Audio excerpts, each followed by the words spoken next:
شروع اللہ کے نام سے جو بڑا مہربان اور نہایت رحم کرنے والا ہے۔ درود و سلام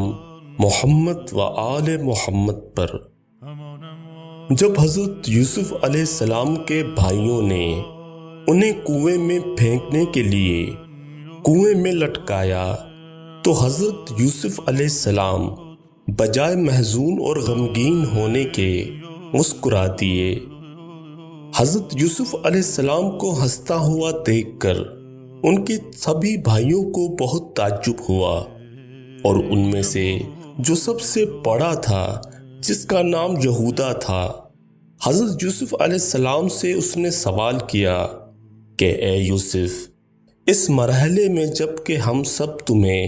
کنویں میں پھینکنے جا رہے ہیں، تم رونے کی بجائے ہنس رہے ہو؟ حضرت یوسف علیہ السلام نے جواب دیا کہ میرے بھائیوں، ایک دن جب میں نے آپ سب کو اکٹھے ساتھ بیٹھے ہوئے دیکھا تھا تو میرے دل میں یہ خیال آیا کہ جس کے اتنے شجاع اور آبرو مند 10 بھائی ہوں، اسے بھلا کسی سے کیا خطرہ؟ اگر کوئی میرے ساتھ دشمنی کرے گا تو میرے یہ 10 بھائی میرا دفاع کریں گے، مگر آج مجھے یہ سبق ملا ہے کہ خدا پر اعتماد و توکل کے علاوہ کسی پر بھی بھروسہ نہیں کرنا چاہیے، اور میری یہ ہنسی خوشی کی نہیں بلکہ عبرت کی ہنسی تھی۔